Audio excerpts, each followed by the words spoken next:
let's begin at a banquet. Okay. I want you to picture the scene. We're in Rome, probably not the emperor's palace, maybe an opulent senator's house. Right, one of those places where status is just dripping from the walls. Exactly. The guests are in their finest. There's perfume in the air, smoke from the oil lamps. It's an evening of, calculated social display. And then, all of a sudden, the entire temperature of the room just drops. The emperor has arrived, unannounced. Marcus Aurelius Antoninus. And the music, which a moment ago was probably lively and fun. Now it sounds like a funeral dirge. The sources tell us the guests just sit there, rigid, their smiles are completely fixed. They thought this was an evening of favor, but, well, when the man at the top walks in, the law walks out. That's the terrifying part, isn't it? The sources describe him pausing, his eyes sweeping over the guests, and he stops. He stops by a specific table where a woman is seated. The wife of a high-ranking Roman senator. He orders her to stand. And the descriptions we have of this moment they're chillingly specific. They describe the humiliation not as an accident, not as some random cruelty, but as something precise. Surgical. Surgical is the perfect word. It's performed as a complete spectacle under the focused light of the torches. And in that moment, she's instantly reduced. She's no longer a Roman matron. She's not a senator's wife with a name and a household. No. She becomes, for that agonizing stretch of time, a possession announced and publicly assessed. Her value, her dignity, her entire social standing, it's all just placed directly under the imperial gaze for judgment. And think about what's happening at all the other tables. This is critical. Everyone around her, and this includes her own husband, is completely frozen, caught in this horrible piece of theater. And they might be forced to laugh. Some sources suggest they even had to applaud the emperor's attention. Wow. But that laughter is just a mask for pure terror. Every single person in that room learns the simplest, most brutal truth of power under this emperor. That he could take whatever he wanted. Whatever. Status, dignity, honor. And there was no law, no tradition, no code of conduct left to protect them. That one act of cruelty, then, was a lesson. It was a message for the entire governing class of Rome. And that woman, a human being, is only recorded in history as one of the senator's wives.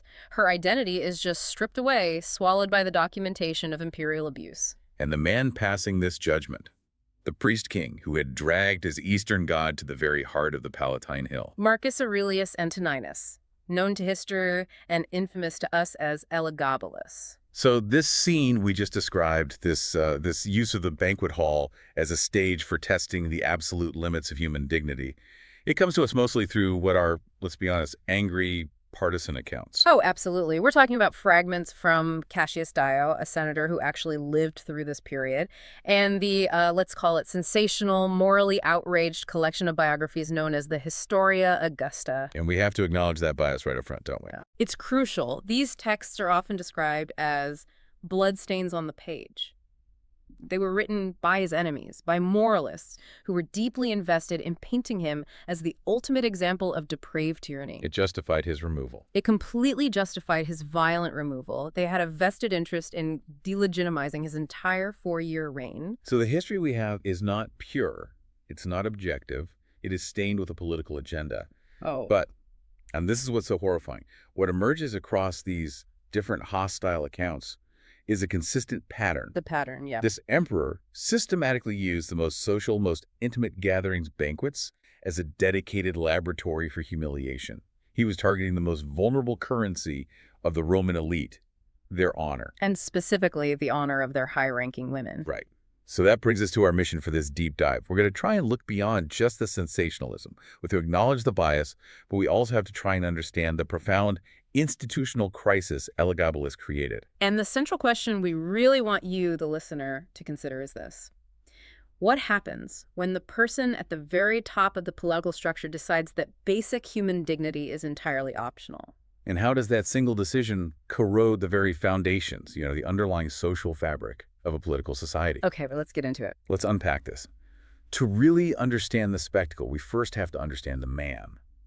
And to do that, we have to start a long, long way from Rome. A very long way. The seeds of this spectacular tyranny, they were sown in the sun-drenched East. Elagabalus was an outsider. In every single sense that the Roman Senate cared about, yes. He wasn't a general from the Danube frontier. He doesn't from some ancient Italian noble family. He was born of Varius Avitus Bassianus in a Syrian town called Emesa. And Emesa mattered not for its political capital, but for its sacred authority. Precisely. We're talking about the hereditary priesthood of the sun god Elagabal, and we need to understand what that means. So how does that translate into real political clout in the 2nd century AD? It translates immensely, especially in the eastern provinces. See, in Rome, political titles were supreme, right? They were all tied up in senatorial lineages, military commands. But in Emesa, this hereditary priesthood meant his family had a kind of ritual prestige that could easily rival traditional political power. So before he was an emperor, He was a priest. he learned ritual first, then spectacle. Hmm. That's a fascinating inversion of the traditional Roman education. It is. A young Roman noble would learn rhetoric, military command, civic duty. Varius learned the rites. He learned how to serve the god, how to parade the sacred symbol, that famous black stone we'll talk more about, which the court historians called a meteorite. And this education, it must have instilled in him something fundamentally different from his Roman peers. It instilled in him what some historians have called the most dangerous thing an emperor could possess. Which is? The foundational belief that ritual wasn't subordinate to politics. He believed that ritual could fundamentally reshape politics. He saw the cult not as a part of the state, but as the prime source of all authority. So the cult of the Emesian sun god wasn't just a side interest for him. No, it was the entire fuse of his reign. His intention was to bring the cosmic order of his provincial god and have it completely dominate the legal and military order of Rome. But that fuse would have just sputtered out, surely, if not for the political maneuvering of the women in his family. Oh, absolutely. We cannot talk about Elagabalus without talking about the Julia women. His grandmother, Julia Mesa, and his mother, Julia Somius. They were the architects. They were the brilliant political operators who saw an opportunity where everyone else just saw chaos. And that chaos was the fracturing of the Severan dynasty, right? Yeah. After Caracalla is assassinated, and then there's the incredibly short, unstable reign of Macrinus. Exactly. These women saw a power vacuum, and they knew exactly how to exploit it. They understood that their link to the Severan dynasty was the key. How strong was that link, really? It was tenuous, but exploitable. Julia Maesa was the sister-in-law of the founder, Septimius Severus. Critically, though, they were wealthy. And they knew how to translate that wealth into direct loyalty among the legions. Specifically the Syrian legions. The one stationed right there, near Antioch. These were soldiers who were geographically, and maybe even culturally, sympathetic to a local Eastern dynasty. And Julia Maesa is consistently painted, even in the sources that despise her grandson, as a political genius. She was. She orchestrated the entire campaign. Her strategy was explicit. She didn't just rely on one claim. She combined two very powerful ideas. Okay, what were they? First, sacred office. He was the legitimate high priest of the god Elagabalus. And second, imperial blood. She started a rumor, a very effective one, that he was the illegitimate son of the popular and recently murdered Emperor Caracalla. So that gives him a claim of revenge and succession. And the name they gave him was key, Marcus Aurelius Antoninus. That name was a Severan political weapon. It was designed to scream continuity and legitimacy, linking him all the way back to the good emperors.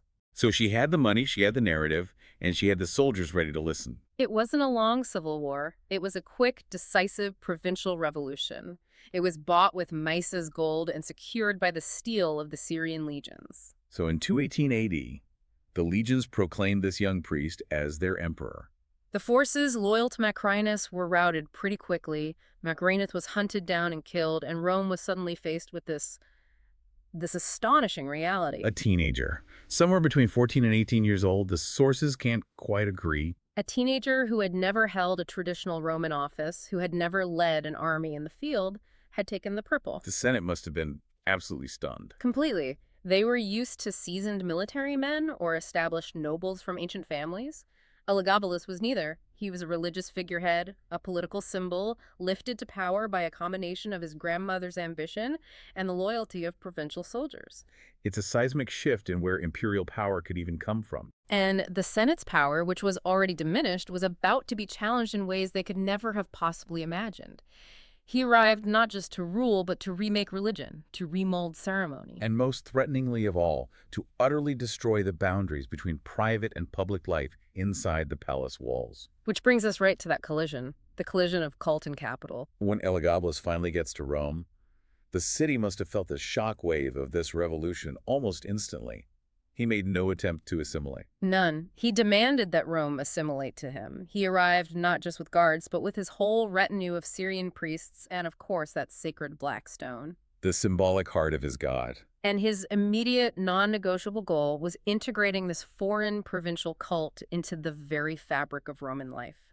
He wanted to transform the sacral geography of the capital itself. So the Palatine Hill, the seat of imperial authority for centuries. It becomes the violent collision point between this Eastern ritual and Roman domestic intimacy. And the Elagabalus temple project is the perfect symbol of this, isn't it? He doesn't just build a new temple for his god somewhere out of the way. No, he builds it in a central, prestigious location on the Palatine, and then he personally oversees the religious processions. He demanded that the symbol of Elagabalus be carried alongside and eventually above the iconic statues of the traditional Roman gods. For an observer like Cassius Dio, a man embedded in the Senate, this wasn't just, religious enthusiasm. To Dio, it was sacrilege and scandalous theater. And we need to really understand why. Roman religion was all about pietas. Which is more than just piety, right? It's a bigger concept. It's a sacred duty. Duty to the gods, duty to your family, and duty to the state. They were all intertwined. And the gods, especially Jupiter, Optimus, Maximus, were seen as the patrons of Roman military and civic success. They were the foundation of the state's legitimacy. So by elevating his god, Elagabalus, above the traditional Roman pantheon, he wasn't just introducing a new spiritual idea. No, he was explicitly attempting to displace Jupiter. He was trying to rip out the spiritual anchor of the senatorial government and the Roman state itself. That's the crux of the institutional threat, then. He was positioning himself, this foreign priest king, in a role that fused divinity directly with imperial command. And in doing so, he was bypassing and undercutting the entire old senatorial code of power, which revolved around traditional Roman religion and civic virtues. The implications were seismic. It suggested that Rome's identity was now subordinate to the god from Emesa. And the offense wasn't just theological. It was visual, it was social, it was cultural. He changed his public face completely, and in doing so, he offended a very deeply conservative Roman memory. You mean his clothing? I do. We have these detailed, almost obsessive descriptions of his attire. He rejected the toga, the traditional Roman civic dress, in favor of these shimmering Eastern silks, dyed garments, elaborate ornaments, all things associated with his priestly office. High tiaras, long robes. Yes. And for the Roman elite, this wasn't just a question of bad fashion.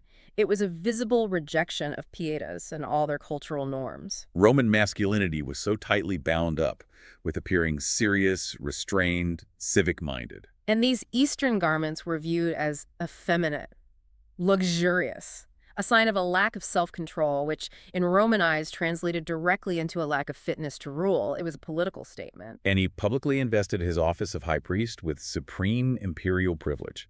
He completely rearranged court etiquette. Oh, absolutely. Imagine the sheer awkwardness, the humiliation for these high-ranking Roman officials, men whose families had served the Republic and the Empire for centuries. And now they're forced to bow, maybe even kiss the hem of the garment of a teenager dressed in foreign silks. A teenager acting as the living embodiment of an imported sun god, the entire power dynamic is inverted. They might have been able to tolerate the strange god if he'd just kept it confined to a temple. But the rupture grew so much worse.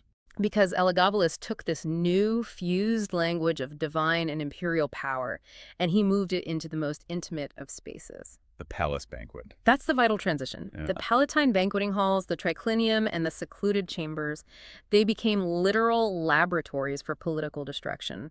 If he could control the symbols of religion and the symbols of dress, why not control the symbols of social order? Which brings us right into the heart of it, the banquet as a weapon.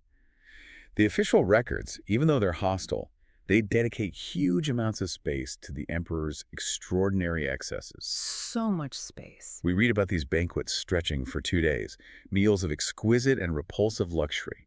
It wasn't just about eating, it was about performing wealth and power on a scale that was designed to shock. The emphasis on excess, particularly in the Historia Augusta, is just overwhelming. You get these tales of feeding guests lampreys that were fattened on slaves or serving dishes covered entirely in gold leaf. The luxury itself was an assault on the conservative Roman sensibility. But as you pointed out, we have to get into the motive debate here. Was this just the depraved indulgence of a wild young man with unlimited funds? Or was it something more calculated?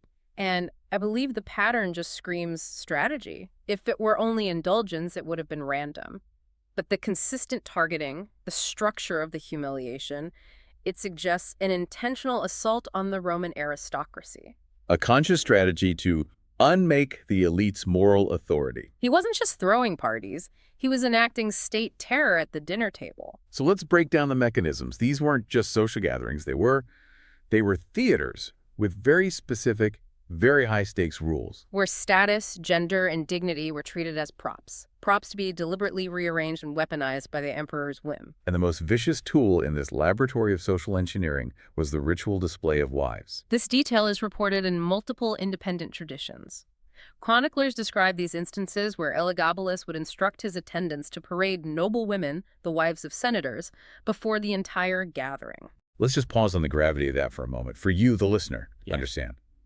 This wasn't just inappropriate flirting. No, not at all. This was the emperor reducing the most protected asset of a Roman senator, his wife, and by extension, her chastity, her honor, reducing her to a public object for assessment. And for the men at those tables, the senators, this was the ultimate test of loyalty and compromise. Their expected reaction was monstrous. They had to be seen as amused. They were required to applaud.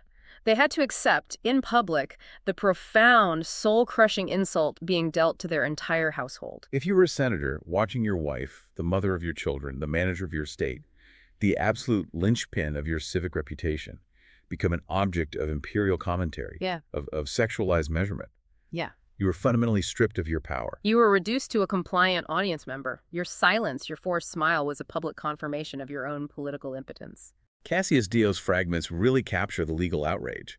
He saw an emperor who had taken the power of the state and turned it into a theatrical instrument to inflict injury. And the Historia Augusta just ramps up the specifics. It describes forced performances, mock trials, explicit insults. Now, we have to be cautious about confirming every single lurid detail. Of course, the sources wanted to generate moral disgust. But the repetition, the fact that this theme appears across hostile accounts, confirms that systemic behavior using women as the medium for political injury was happening. And it was causing massive fear within the elite class. And we have to understand the political necessity of this public compromise. For the men, that banquet became a critical juncture. They had to negotiate public obedience and private ruin. If you defied him, that meant immediate political failure, probably execution, or at the very least, the swift confiscation of all your property. Compliance. Compliance meant accepting a profound, lasting, and public insult that would follow you home. It would cripple your social networks for years. And this is the warped strategic brilliance of Elagabalus. He was systematically targeting the one thing that truly bound Rome's governing class together. Honor. Honor.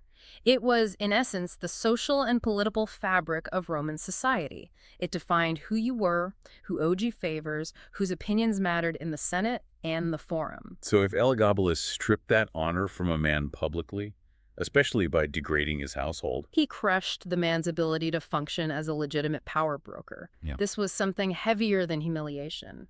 It was political destruction delivered with silk-lined cruelty. And the injury was permanent. There was no recourse for the women. Roman wives of the elite were citizens, yes, but their entire social standing depended on their chastity and the integrity of their husband's reputation. Honor was their only social currency. If the emperor transformed their domestic privacy into a public spectacle, he wasn't just being cruel. He was undermining the very foundations of the Roman social order that defined political legitimacy. And the consequences for these families are often overlooked. We read about ruined alliances, broken marriages, lifelong disgrace. A senator whose wife was publicly humiliated was instantly radioactive socially. The injury was civic, not just private, because the integrity of the household was considered the foundation of the state itself. By targeting the wife, Elagabalus effectively neutered the husband in the public sphere. And this assault on institutional lines went way beyond the banquets. Let's talk about the most explosively sacrilegious act reported. Ah, yes. His purported marriage to the Vestal Virgin Aquilia Severa. This is This is a massive issue. For you listening, we need to quickly define what a Vestal Virgin was. They were Rome's most sacred institution, A small college of priestesses responsible for maintaining the sacred flame of Vesta. which symbolized the eternal life and security of Rome. Their vow of chastity was Rome's most ancient, most inviolable sacrament. Their purity was literally Rome's sacred firewall. If a Vestal broke her vow, she was buried alive. That's how serious this was. And Elagabalus marries one. It's religious blasphemy on a cosmic scale, combined with high political theater designed to shock the system to its very core. The sources confirm he insisted on it. He declared that the marriage between a high priest himself and a Vestal would beget gods, not men. It's just radical disrespect, a complete rejection of the institutional stability that the Senate and the traditional Roman people depended on. He was showing them that his Syrian god and his own priestly authority superseded Rome's most foundational religious laws. If he can marry a Vestal virgin, who or what else can he defile? The entire moral and sacred structure of the state is suddenly revealed as brittle and optional. And this transgression bled directly into personal role, reversals and claims of sexual transgression that completely confounded Roman expectations of imperial masculinity. And this is where we have to handle the claims of Dio and the Historia Augusta with maximum critical analysis. We have to understand them as rhetorical weapons. The sources claim he offered payment for sex with men and women alike, blurring all the traditional boundaries. And the Historia Augusta goes much further. It claims he publicly prostituted himself in taverns and even asked for the official title of lady instead of lord. Now, modern historians largely agree these lurid details were probably heavily exaggerated or outright fabricated. They were constructing the image of a morally degenerate enemy of Rome. Exactly. But the cumulative image is the point. Elagabalus openly rejected the Roman norms of gender and piety. So whether the stories are literally true or not, the impact was the same. The emperor was publicly shattering the gendered structure of Roman authority. Absolutely. Roman authority relied so heavily on the concept of the paterfamilias, the male head of the household, a man of gravitas, of virtue, of martial discipline. And if the emperor himself rejects that fundamental masculine structure, if he embraces behaviors seen as effeminate or foreign, The power structure that relies on that traditional masculinity just fragments. Elagabalus was telling the elite, your social rules, your definition of manhood and your power are irrelevant. Only mine matters. and this language of dominance wasn't just for women or gender roles. He used it directly on the men of the Senate, too. Oh, he did. The emperor reportedly forced men of high rank to accept ignominious titles, to act in degraded performances. The Historia Augusta gives us these specific, humiliating anecdotes. Imagine being a distinguished senator, a man whose family fought alongside Caesar. And you're compelled to wear a foreign costume and dance in front of guests.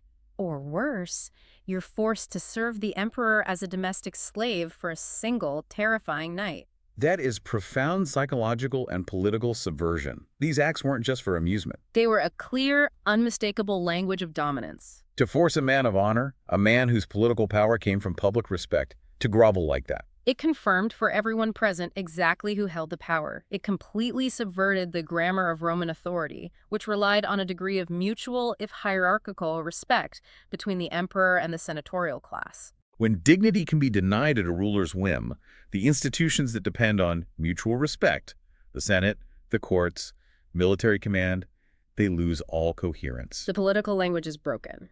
The atmosphere must have been one of just suffocating, unpredictable fear.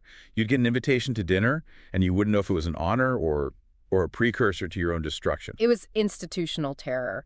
And we have to remember that behind all this chaos, there was still a very sharp political machine operating. Julia Mesa, the grandmother, she remained a constant figure throughout this short, spectacular reign. She was the manager trying to contain the maniac. She had revived her family's fortunes, and her absolute priority was preserving the dynasty, even if it meant moving between protection, enabling, correction, and finally concession when her grandson went too far. But even her control had clear limits. The emperor's obsession with his cult, his favoritism toward his Syrian friends, his blatant mocking of Roman ceremony, two key power brokers were becoming dangerously alienated. The senators, and even more critically, the army. And that combination of religious innovation and social provocation is what made the Banquets so dangerous. They were the visible, public face of this attempt to completely reorder Roman hierarchy. Rome's conservative institutions could tolerate private eccentricity. They absolutely resisted a sustained public program that subverted their entire authority structure. The fear wasn't just private anymore, it became institutional. Right. If private life could be so easily transformed into public spectacle, the political order itself was fundamentally at risk. Which brings us to the predictable end. The Praetorian Guard's loyalty, which was the final arbiter of power in Rome, was never absolute. No, it was always a balancing act, a careful calculation of favor and discipline. The Guard was professional, expensive, and incredibly sensitive to its own political reputation. When Elagabalus's acts began to endanger the Guard's reputation, or when he lavished honors on his seemingly unworthy Syrian associates, their support inevitably evaporated. He had begun to threaten the very structure that elevated him. And this is where Julia Mesa, the eternal political manager, had to plan the ultimate contingency. She could clearly see the palace climate becoming utterly unsustainable. There was this dangerous cocktail of elite anger, army restlessness, and the emperor's radical unpredictability just brewing. So she made the ultimate ruthless choice for dynastic survival. She began promoting Elagabalus's younger cousin, Severus Alexander. She portrayed Alexander as the ideal, restrained Roman successor, contrasting him sharply with Elagabalus's flamboyant Eastern persona. Creating an immediate rivalry. And by 221-222 AD, the conspiracy solidified. It involved the Praetorian Guard and members of his own household who were simply weary of the chaos and the fear. The same men who had maybe forced their laughter at those banquets were now the ones turning their blades on him. And the end, as was so common for unpopular emperors, was sudden and brutally violent. Soldiers stormed his private chambers. Elagabalus, whose image had become toxic across the city, was killed quickly, but the violence didn't stop there. The post-mortem desecration of the body is key, isn't it? It was designed to convert rumor into myth. It finalized the public condemnation of his reign. The sources are graphic. He was stabbed repeatedly, his body was dragged through the city streets, a final humiliating public performance, and ultimately thrown into the Tiber River. As if they were literally trying to wash the taint of his rule from the city itself. Exactly. His death was the bloody punctuation mark to a reign built on rupture and spectacle. But his death did not erase the problems he represented. Nor did it heal the wounds he inflicted on the Roman social body. Which brings us to our final part, the cost of compromise and the historical record. So the succeeding regime, led by the young Severus Alexander and still managed by the formidable Julia Mesa, had to immediately launch a massive cleanup operation. They moved very quickly to manage the optics and restore order. The new regime deliberately distanced itself from Elagabalus's excesses. They restored traditional religious practice, they emphasized conventional pietas, they reasserted senatorial dignity. It was a comprehensive public relations campaign, a return to normalcy. But here's the quiet tragedy we often miss.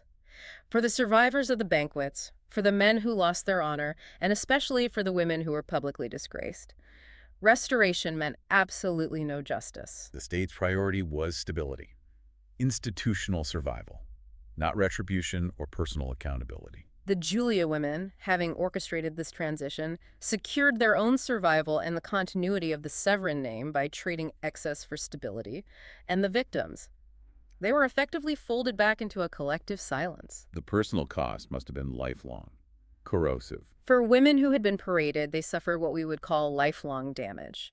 Their social currency was devalued forever. Families had to engage in this grim survival calculus. Their priority wasn't prosecuting the dead emperor, it was restoring their own social standing and honor. And what did that look like in real terms for these families? It meant hiding the shame. It meant daughters who had been displayed might be quietly hidden away, maybe arranged into silent marriages with men who were out of town during the crisis, or they lived under a thick, oppressive pool of silence. The shame was kept within the household. Yes, because Roman society's punitive moral economy meant that the victims, paradoxically, often paid the higher cost. A senator with a disgraced wife or daughter risked his entire political network, his clients, his public voice. So this material cover-up, this systemic preference for stability over justice, it extended directly into the official memory. Exactly. The new administration did not initiate widespread prosecutions for the abuses in the banquet hall. Why would they? Investigating crimes inside the imperial palace meant exposing the structural vulnerability of the state and potentially implicating powerful people who were still serving. So political peace required the active suppression of personal justice. Precisely. And this is where we have to return to that critical reading of the historical record. The accounts of Dio and the Historia Augusta were written to explain a political failure through a moral diagnosis. They needed a monster to justify the assassination. And that hardening of Elagabalus's image into a moral fable of decay, that's the challenge for modern historians. We have to disentangle spectacle from fact. We can't take every lurid detail as literal truth. But the consistency of the pattern is what gives us the truth beneath the rhetoric.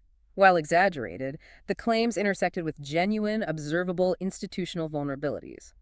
The fact that all the sources, despite their differences, agree on the systemic use of religious and social provocation suggests that the governing classes were profoundly disturbed by the emperor's actual behavior. So the central lesson then is that the banquets weren't just random debauchery.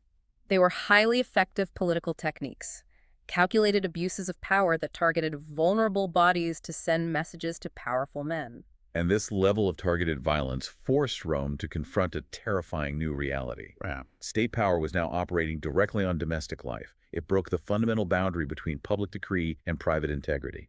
The core failure was structural.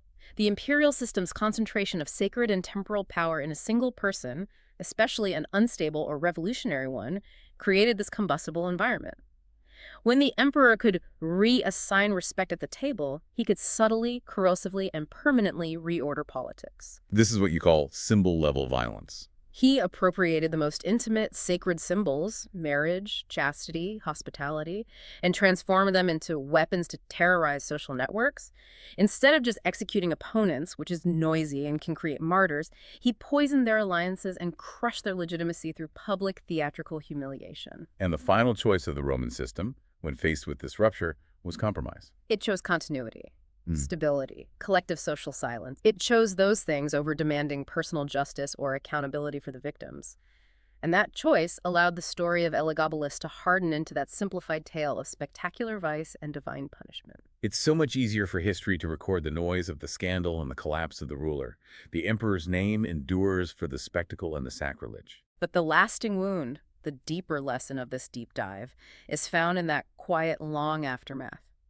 It teaches us about the terrible choices institutions make when they are faced with systemic failure, and what happens to the people who are used as instruments of state violence. The senators' wives, the families who learned to survive by bearing their trauma, the daughters kept far from the public eye. Their stories teach us that history often records the downfall of the tyrant, but we rarely account for the quiet systemic acts of failure that ultimately leave the deepest, most permanent scars on a society. History prioritizes the name Elagabalus, but the institutional choice to prioritize continuity and stability over personal justice and accountability, that is the political lesson that still echoes today. And that's a provocative thought we'll leave you with for this deep dive.